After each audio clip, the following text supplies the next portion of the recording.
phezulu kuthiwa emergency. We then got to the hospital, the reception area, and then I saw where it was written emergency. Yes. And then ngase ngiyaphuma ngoba vele ngangihleli ngasemnyango. Ngaphuma ngagijima ngawungena khona reception ngafica nje osisibehleli ku reception. I then stood up and because I was just seated next to the or close to the door, and then went to the reception area, and then I found some ladies seated there.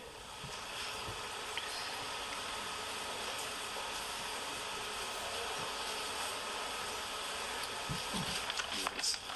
Ngase ngiyamemeza ngathi ngicela usizo emotweni sihamba nomuntu odutshiwe. I then screamed or shouted or said it out loud that we asking for assistance in the vehicle. We are with someone who had been shot.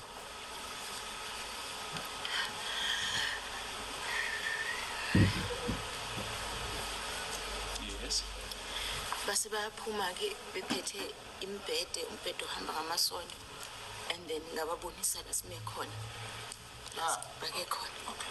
They then went out with a stretcher, and I also pointed out to them where we parked the vehicle.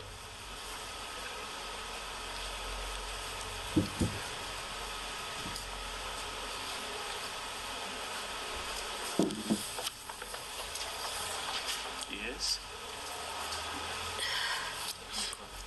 And then ke bafike bavula imoto base bayamkhipha bamfaka bambeka phezu kombhede, kodwa kusumbona ukuthi akasakwazi ukunyakaza bese bemthatha nje elenga bembeka phezu kwestretcher. They then took him out of the vehicle, put him on the bed or on the stretcher, but you could see that he was just couldn't move or couldn't do anything, was just hanging there, and then they placed him on top of the stretcher. Yes. Yeah. And then base bamthatha ke bahamba naye bangena phakathi sasesilandela ngemuva. They took him inside, and then we followed.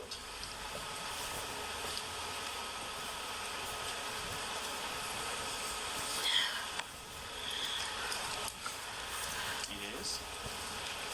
Thina ke abasivumelanga ukuthi singene eromini la izoxilongelwa khona. Base bethi sime ku waiting room eyayiseduzane ne-pharmacy, I think ngikhumbula kahle. They didn't allow us to enter the room where he was to be examined.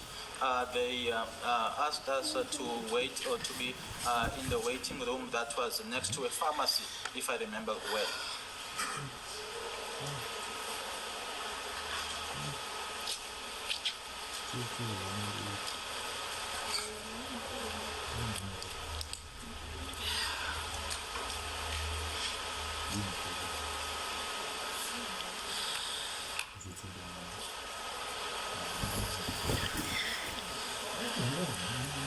Yes, may proceed. And then wathi makusenjalo sisalindile ngaphandle kwase kufika uma ehamba nolongo. Whilst we were still waiting outside, my mother arrived in the company of Longwe.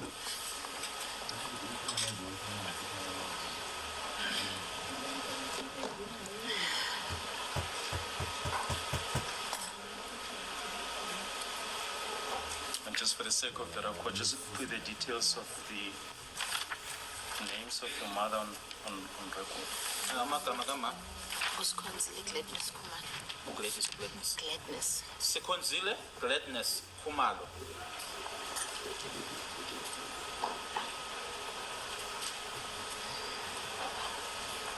Yes, may proceed.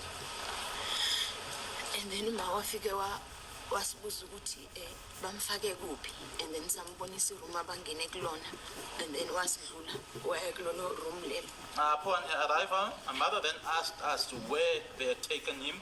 We then pointed out the room to her, and she passed us and went to that room.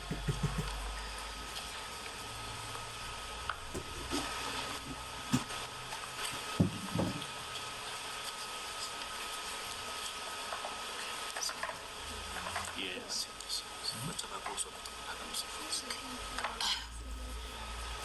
And then kwathi nje kungaphelanga isikhathi ngesingakanani ngezuma eqhuma ngesililo. And then in no time, I just heard my mother bursting out in a cry. But what your mother told you is it's not admissible. Did she then make a report to you? Kukhona abakusho kodwa abakusho kunina noma kuwena. Ngaphambi kokuthi afike kuthina kodwa waqala wakhala ngale and then ilasibone khona ukuthi izinto azihambi kahle. Before she came to us, she first burst out or she cried to that side, and then that's when we realized that things were not going well. Yes. And then mayisefika kuthina uma washo ukuthi bangitshelile ukuthi usenza akasekho. What other people told you is not admissible. What did you observe yourself? Asikeke wakusho yena yini owayibonela wena ngokwakho. Mina uma wafika kuthina washo ukuthi akasekho. Yes. So okunye angikwazi. I don't know about anything else. She told us it is no more. Is it correct your mother then made a report? Yes. Yes, what happened further? What did you yourself observe? And then sonke ke sasesikhala lapho simile esibhlungu. We were all standing there crying and we were hurt.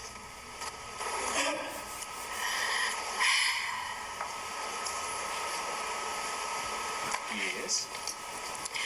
And then kuthe sahleli kanjalo and then ngabona kufika ubabuthwala. Whilst we were seated there, I saw Mr. Twala arriving. Who is Mr. Twala? Ubani ubabuthwala? Ubabuthwala ubaba kaLongwe. Longwe's father. Yes. What is his name? Ubani igama? Uchiko Twala. Shiko Twala.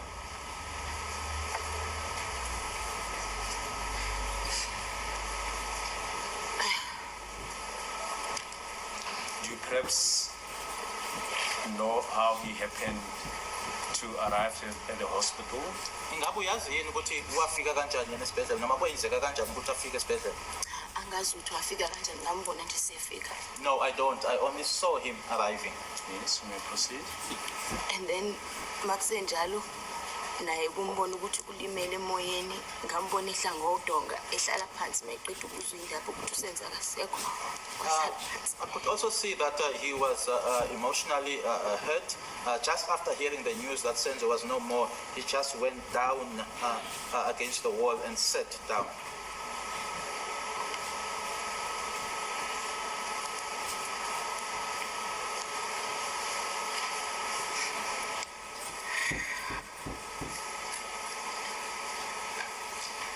Yes.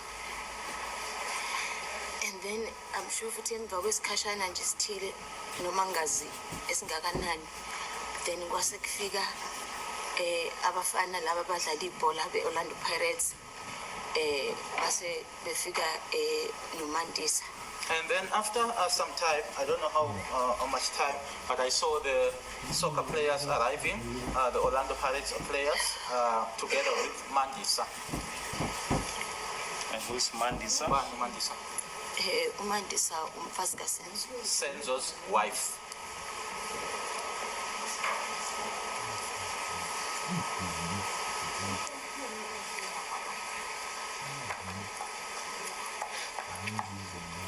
Yes, you may proceed.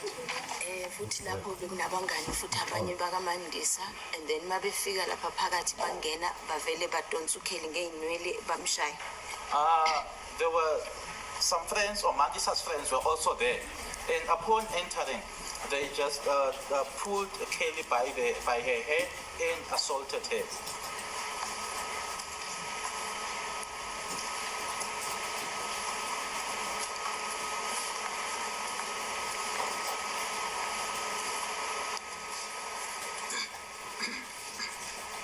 Yes, you may proceed. Bethi kuyena usuze wambulala. You may not disclose what they said. What happened further? Ungakusho abakusho bona yini eyenzeka ke kamuva. Bamdonsa inwele zacethuka zonke. I think ezu2 ama-cornrows awu2 ahlala phansi. They pulled her by her hair and I think 2 cornrows fell down. Yes, you may proceed. And then ngaya kumandisa ngamtshela mina ngathi Mandisa lento eniyenzayo ayikho right ngoba uSenzo bekasi umuntu othanda umsindo.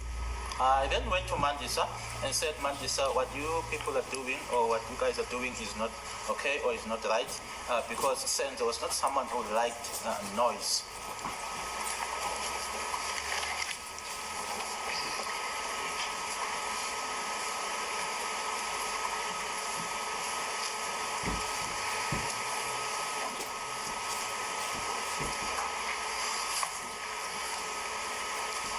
Yes, we proceed. And then kwathi makusenjalo uKelly wacela ungena ngaphakathi ayibona uSenzo.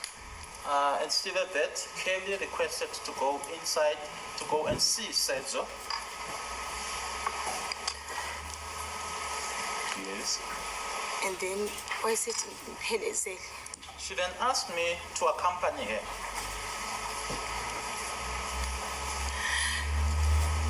Yes. Sase siyangena egumbini la bebemgcine khona. We then went into the room where they kept him.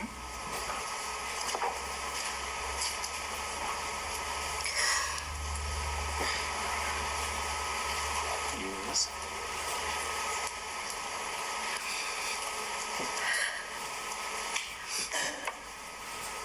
And then uKelly wakhuluma naye. Kelly spoke to him Wasemqabula esiphongweni. and then kissed him on his forehead Wamkhipha amacici kade wafakile. and removed the earrings that he had on. I think wayefake newashi futhi walikhipha nalo. I think he also had a watch on. She also removed it. Wayesemvalelisa. Sase siyaphuma eromini.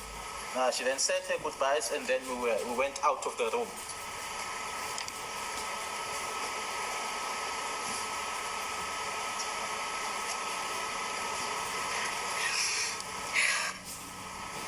Yes, we proceed.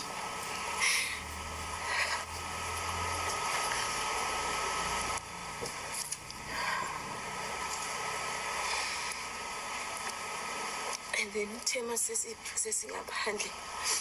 Sase siyakhuluma nalabo esikade sihamba nabo uMthuko noDumela sasho ukuthi sesiyahamba siye ekhaya ngoba futhi ngiyabona ukuthi uzofika imedia. When we then got outside, we then spoke to the ones that we came with, the likes of Tumelo and Mtogozisi, and informed them that we were now on our way home because we see now see that the media was also going to arrive.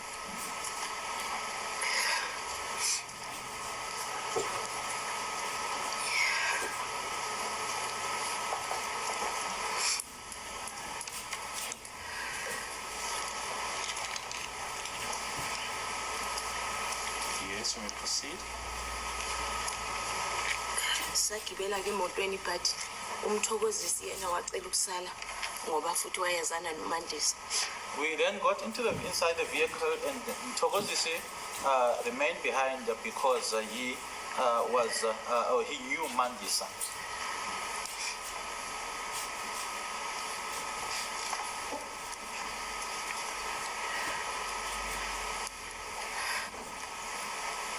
Yes, we may proceed.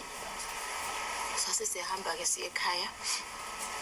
And then mase sifike ekhaya ngabona la kumele singene khona.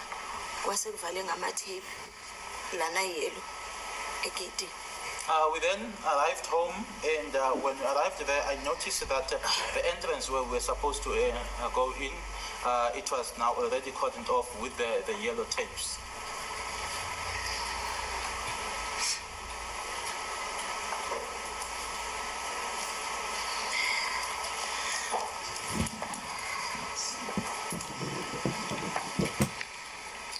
If we can just briefly refer to photo 1 of exhibit C.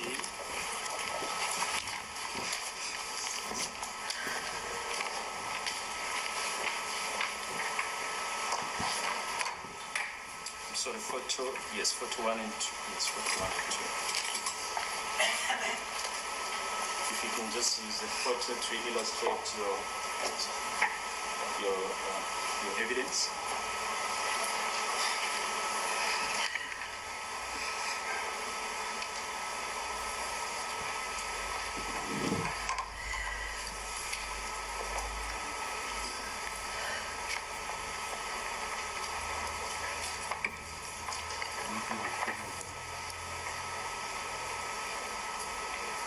Masekuvale ngawo wona lama tape niwabona khona la.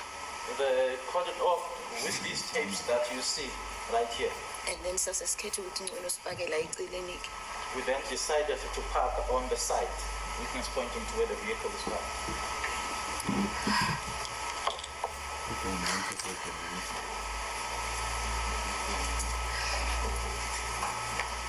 What time did you leave the hospital?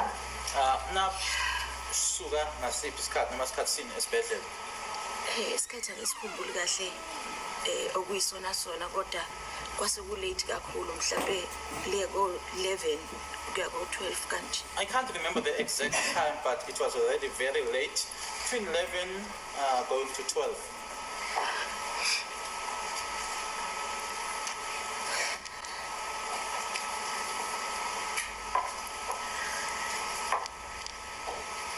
Yes, we proceed.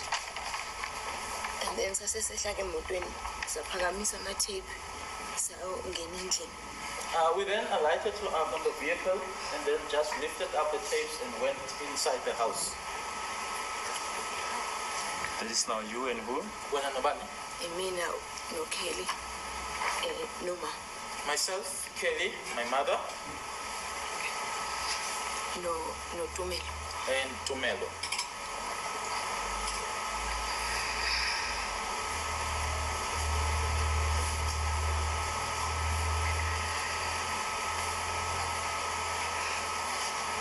Yes, we proceed.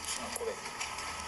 And then mase sifike endlini sathola nje kunabantu amaphoyisa abanye introduce kuthina bebiza ngo brigadier bani bebaningi nje. When we got inside the house, there were many people, the police, and others were introducing themselves as brigadier, what. There were just many of them.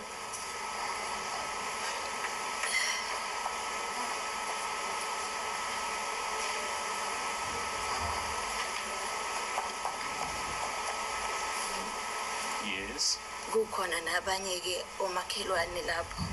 There were others as well, the neighbors.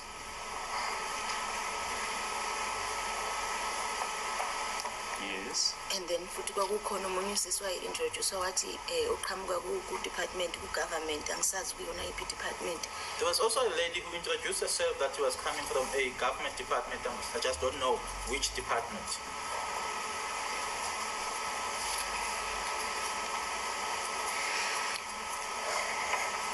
Yes. And then ke bahlala nathi sahlala phansi bakhuluma nathi besitshela ukuthi baxolisa ngalokho okwenzakele siqine into kanjalo. We sat down, they spoke to us, told us that they were sorry about what happened, and also... Yes, it's fine. And what happened further? And then ngithe mangena endlini mangikhumbula kahle yabona endlini mawuzongena eminyango ekitchen kunestephisana esithile esikala ukuthi ukwazi ukungena endlini phezudlwana nje kanje. And then phansi lapha ngaphansi kwesitofu kwakukhona iphone kaSenzo. Just before you enter into the house, there's just this one staircase that allows you to get inside the house, and just underneath the stove there was a Senzo's phone was there.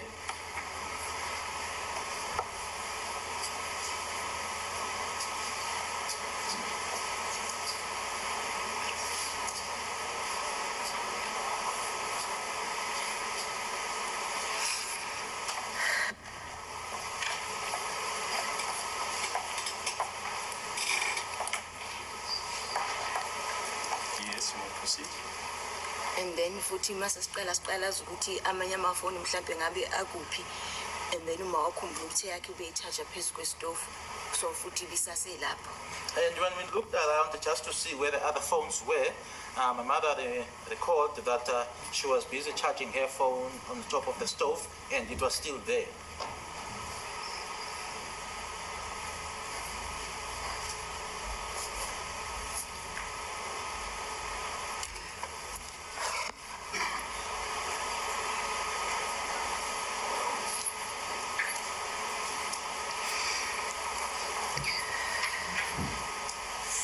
Yes. then kuthe makusenjalo masilokhu siqalaza endlini and then phansi lapha kuma-tiles kwakunento engazuthi kushile kanje phansi. When we looked around in the house on the tiles that is on the floor, it looked like it had burnt, or that was a burn mark.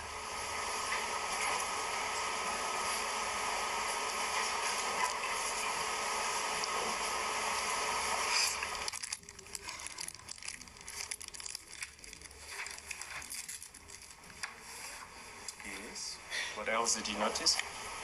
And then umnyango ngemuva wawuhlahlekile. And then the door that is now at the back, it was damaged. Which door are you referring to? Umnyango wasekitchen. The kitchen door.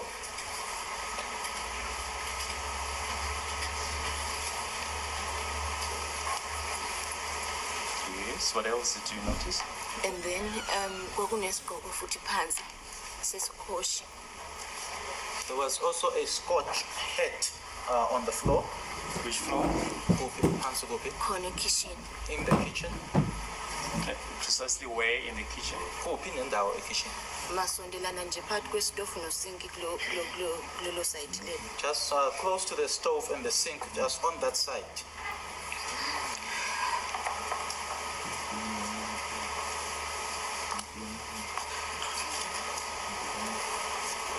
Yes.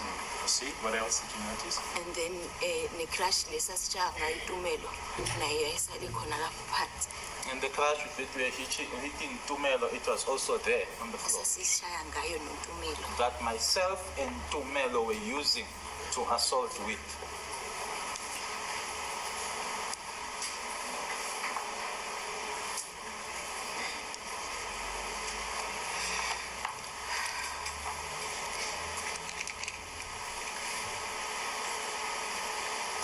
Yes.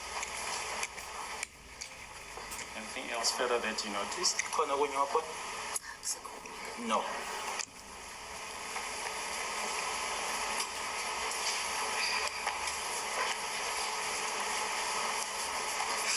We're just going to show you certain photos.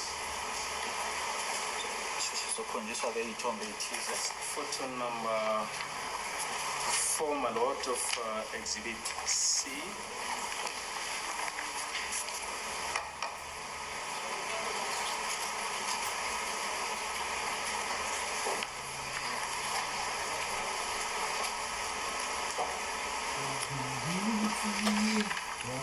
Mentioned a step before getting into the house.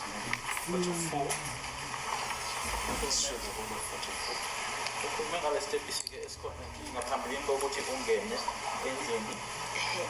This one has a little step on Bamas. This is the step I'm referring to. The door, the photo.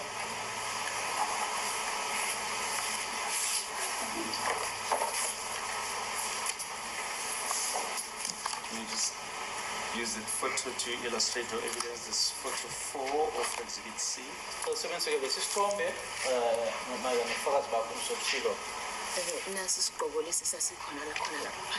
That's the head that was there on the floor.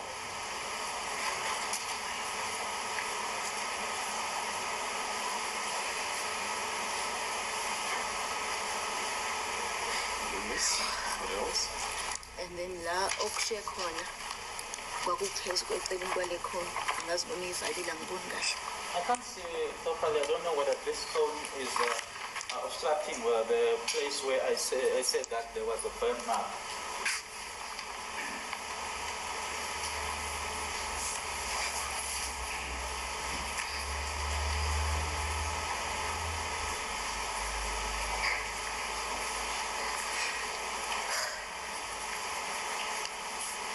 Yes. And then ifoni kaSenzo sayirecover khona la ngaphansi kwesitofu. We recovered Senzo's phone right here to the stove, underneath the stove.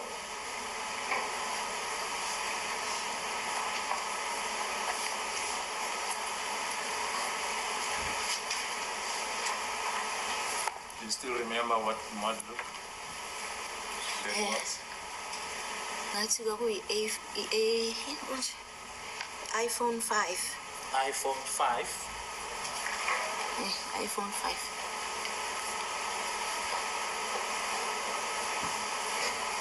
Yes, you may proceed.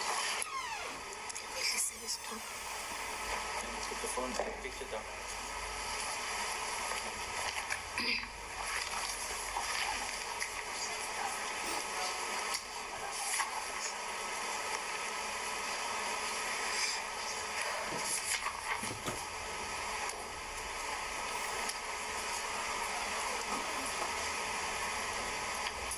Bese kuthi njengoba ubona ukuthi kune-plug la uma ifoni yakhe wayicharger khona la phezu kwesitofu.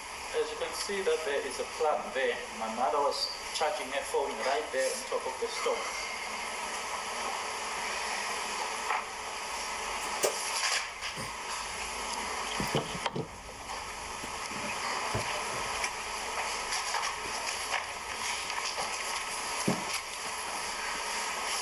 We're also going to show you further photos. Photos 5 and 6 of Exhibit C.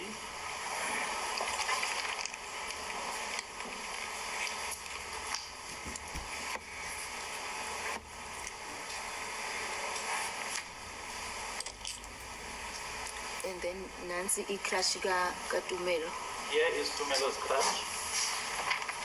khona la ekitchen. Right here in the kitchen.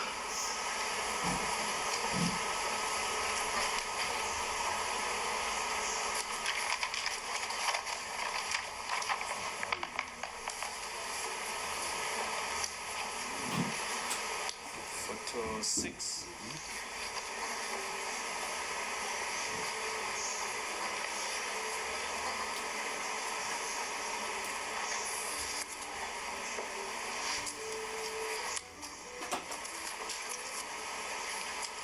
Any comment on photo 6? What's on photo 6? No, nothing.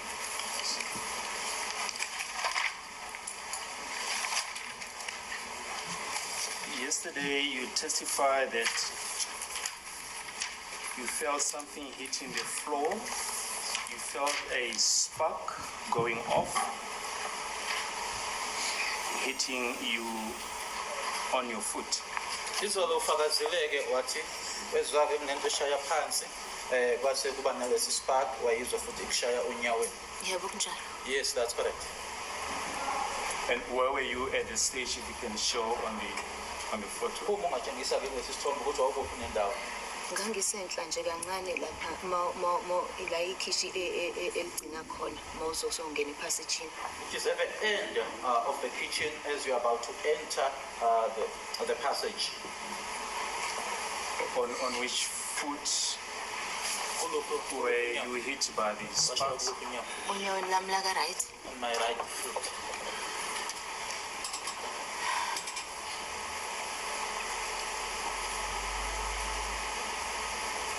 And did you sustain any injuries? Ngabe walima ngenxa yalokho? Kwakukhona nje imaki encane eyayiphuma igazi kancane. There was just this little small mark that was bleeding, but it was a very small little bleeding.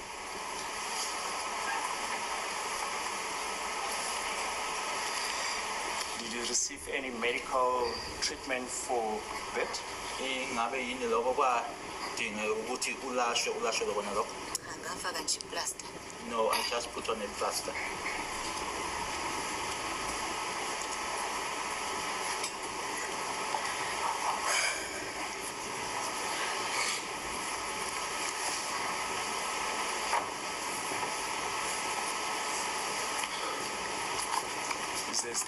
Is there any mark there where you were injured? Ngabe sekhona yini mark kule ndawo walimala kuyona? No.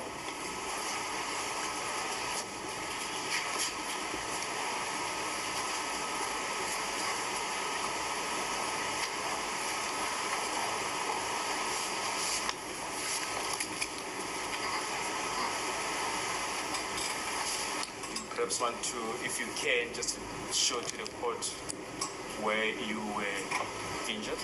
Uma ngabe ukwazi noma ungakwazi ukukhombisa ikhodi la walimala khona. Can I put it? Ngabeka khona Yes. Wherever is convenient. Yes.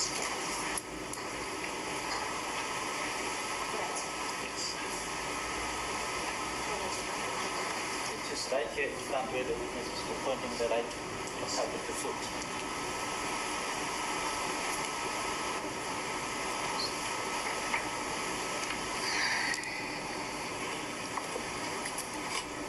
Yes, you may continue.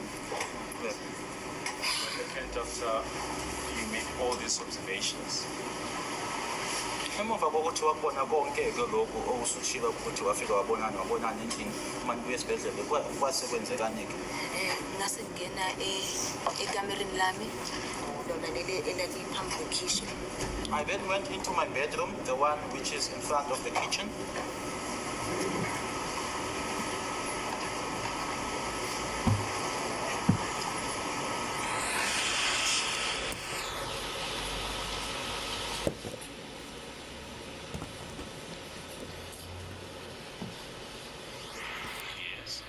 Ngafika khona ngathatha ijakhethi efudumele. I then took a warm jacket.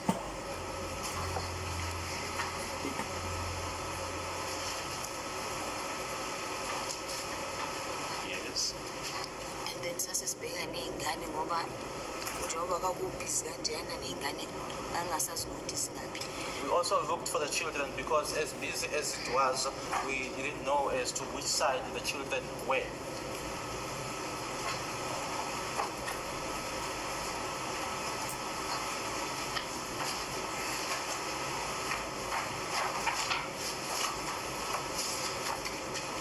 yes.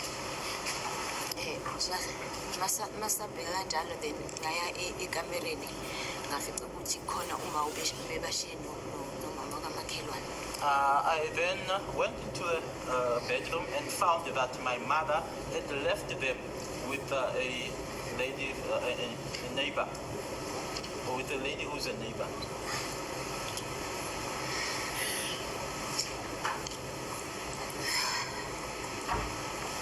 Yes. And then amaphoyisa athi kuthina ngoba isikhathi sesihambile kusasa ekuseni kuzomele sizobhalisa i-statement. The police then said to us because it was now already, the time had already advanced, it was late, so in the morning we'll have to come and give statements.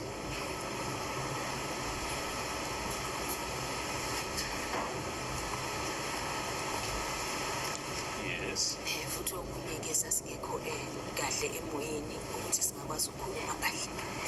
And the other thing was that emotionally we were not well for us to be able to speak properly.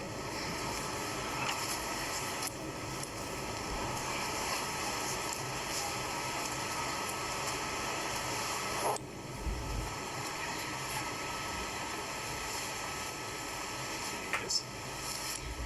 Sasisithatha-ke izinto ezimbalwa endlini especially for abantwana uthi ngonokristiyeni sathatha iy'nto zabo zokugqoka zokugeza ukuze sikwazi ukuhamba ukuthi siyolala kakheli eMalberton.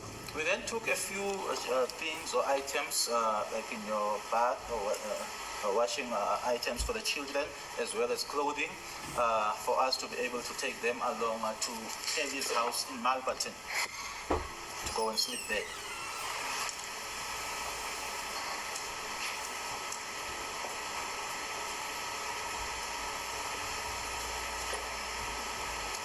Yes. And then-ke saya eMalberton nakhona amaphoyisa as-escorta ngoba sasesisaba. We then went to Malberton and even there the police escorted us because we were scared. What time did you leave your parental house? Ngisuke esikhathini-ke ekhaya. Njengabe sengishilo nje ukuthi bese ku-late kakhulu isikhathi angizange sibheke As I've already khona said, bese ku-late. as I've already said that it was very late, I didn't look at the time. Are we going to take the normal short adjournment or are we proceeding? To proceed. Mr. Cortez. There's no tea here in Pretoria. Yes, you may proceed. Sase siyafika-ke endlini sathi ukuhlala kancane and then sase siyolala. We then arrived and then we sat for a while and then went to sleep. Who slept at the house in Malberton on the day? Obani abalala eMalberton ngalelo langa? Kwakuyimina, uKelly nabantwana, umama, kwaba uLongwe noTumelo. Myself, Kelly, the children, my mother, Longwe, and Tumelo.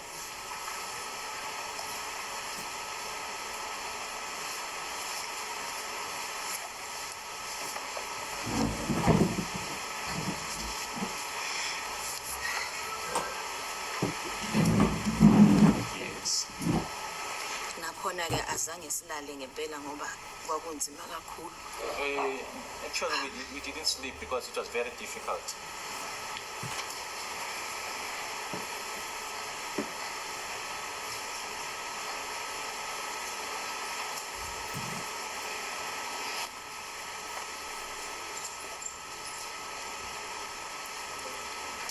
Yesterday you mentioned that after the attackers came into the house, Longwe pushed the attacker who was in front, the one with dreadlocks with a firearm, and went out of the house.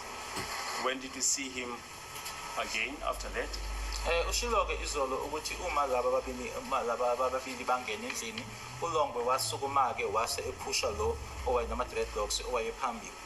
Ngabe uma uphinde umbona ke waphinde wambona nini futhi?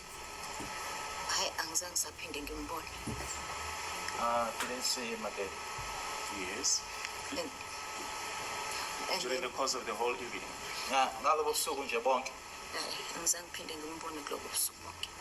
Didn't see him again that evening. Okay. So when did you again see him? Wase umbona nini futhi? Bese kuthi yena loyo cha angisamboni kahle noma nje ngibheka kulabo abakhona angimboni kahle. Umuntu engimbona kahle yilo wesibili omude. No. Okay. So we're talking about Longwe, sorry. Uthi ukhuluma ngoLongwe. Ngolongo. Yes. Kwathi uLongwe wahlala ekhaya isikhathi amalanga nje impela. Longwe stayed at our house for days. Yes, but the question is, did you see him that evening? If so, when did you see him? Oh ekhaya. Ekhaya mayibuye esibhedlela wabuyela endlini ekhaya. When he came back from the hospital, he came back to my home. Did you see him at the hospital? Wambona esibhedlela? Yebo ngambona Yes, I esibhedlela. did.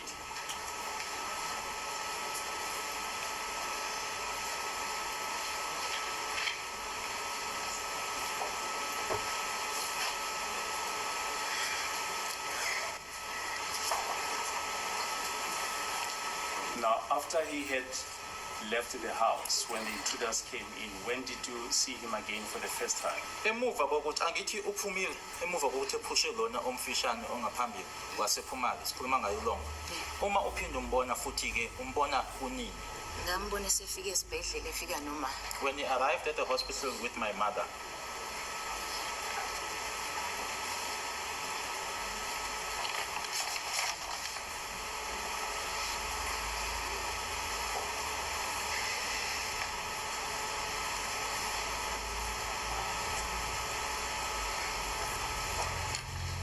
Yes, you see this what happened further at Malberton? Ngaqhubeka ke ngokwenzeka eMalberton. Malberton sahlala nje impela amalanga but ngiyakhumbula ukuthi ngelanga lesibili emva kwesigameko kwafika amaphoyisa esezosilanda ethi esiyobhalisa statement. We spent some days in Malberton, but I do recall that on the second day after the incident, the police arrived and told us that we now needed to go and make statements.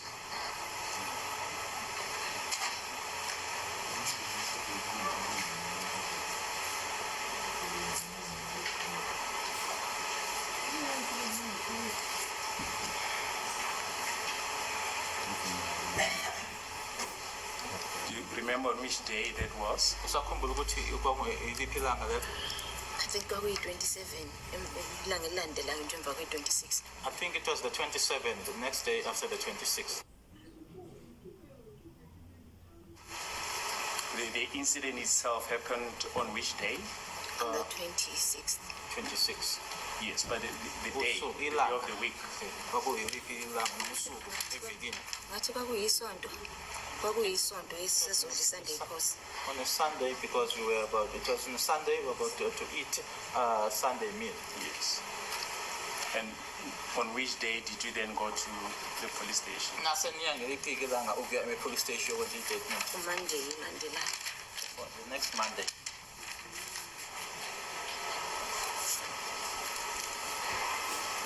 Yes, you may proceed. And then mabesitshela ukuthi sizothatha i-statement basitshela futhi ukuthi bafuna ukuthatha nama-fingerprints ethu ne-DNA. When we were going to give our statements, they also informed us that they were going to take our fingerprints as well as DNA. And then bafuna futhi ukuthi sibasize ukudweba isithombe sabantu laba bangena endlini. They also informed us or told us or requested us to assist them in drawing an identity of the intruders.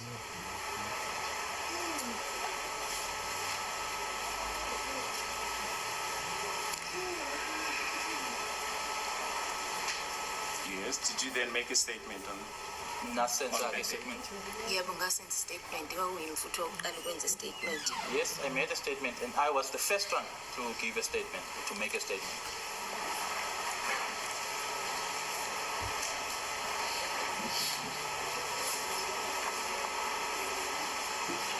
Yes, then what happened further there at the police station after making a statement? Yini okunye okwenzeka-ke emva kokuthi ngenze i-statement? And then mangisuka lapho ke bangifaka kwelinye i-room ukuthi ngisiza ukudweba isithombe so sabantu laba bangena ekhaya. And from there, I was then taken to another room in order to assist in drawing the identity of the intruders or the people that entered our home.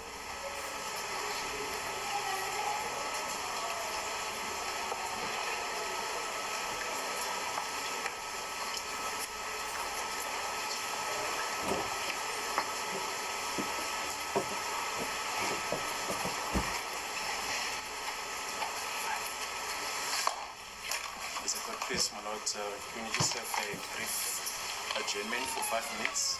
Come for break. Okay, 5 minutes then.